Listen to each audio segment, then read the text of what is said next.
Sen ne vakit gitsen bu şehirden, havasını hüzün sarar.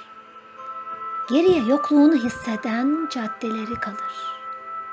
Sokak lambalarının ışığında buharlaşır, çisil çisil yağan nazlı yağmur damlacıkları. Sen ne vakit gitsen bu şehirden, mevsim kendini şaşırır.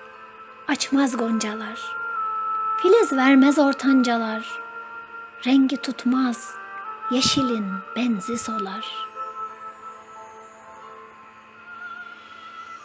Sen ne vakit gitsen bu şehirden, gökyüzü ağlar, kurutmaz güneş hasretini, siler kendi matemini gücü yetmez, bozar asilliğini, ağlar, sadece ağlar bu ulu şehir.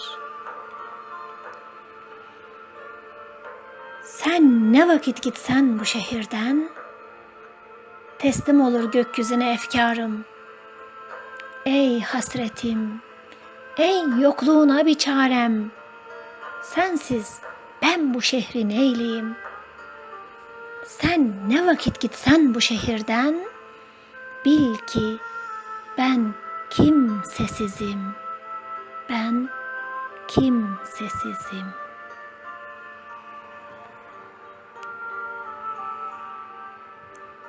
Şiir Meral Kandemir Ordu. Yorumlayan Hatice Türkmen Yurtseven.